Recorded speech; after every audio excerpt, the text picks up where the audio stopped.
बात आज की चैनल के कार्यक्रम आर पार में मैं सुरेंद्र चतुर्वेदी आपका स्वागत करता हूं। मित्रों, रावण की जिंदगी उसकी नाभि में रखे अमृत घट में सुरक्षित थी। आना सागर की जलकुंभी का अमृत घटक भी उसकी नाभि में है। कहाँ है इस रक्त बीज को पनपाने वाला अमृत कलश? जलकुंभी का कफन उड़ाकर अजमेर की आना सागर झील को अंतिम विदाई देने की तैयारी हो रही है। सुहागिन झील को भीड़नुमा बलात्कार के बाद आखिरी सलाम किया जा रहा है। इसकी खूबसूरती को अजमेर के कुछ दरिंदे माफियाओं ने नोचा। अधिकारियों ने इसके जिस्म को मजबूती से पकड़े रखा। राजनेताओं ने इसकी इज्जत को लूटने के मंजर देखकर अपनी दमित इच्छाओं को शांत किया और अजमेर की नपुंसक जनता दूर से खड़े होकर झील को बचाने के लिए गजेंद्र मोक्ष का पाठ दोहराती रही।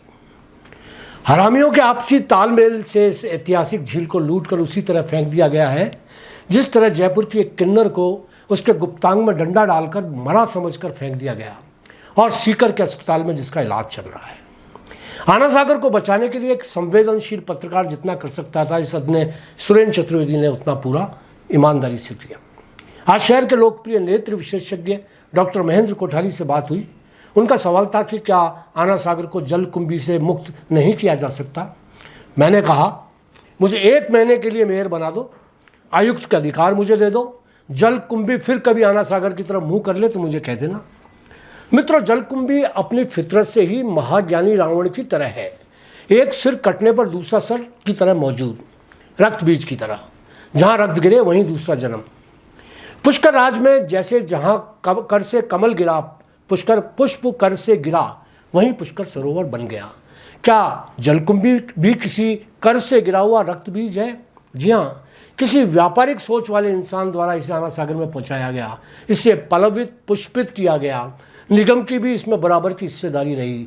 जलकुंभी के नाम से लोग जेबें भरते रहे, भर भी रहे हैं, मगर यह कोई नई बात नहीं है। यह काला धंधा तो बरसों से चल रहा है।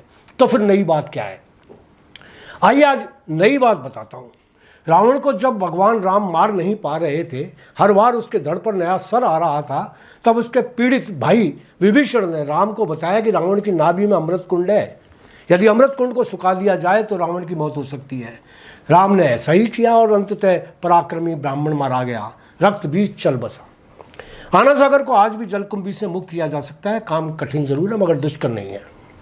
मुझे यदि जलकुंभी हटाने की जिम्मेदारी दे दी जाए तो मैं बिना 1 फूटी कौड़ी लिए सिर्फ व्यवस्थाओं पर खर्च करवाकर जलकुंभी का रक्त बीज खत्म कर सकता हूँ।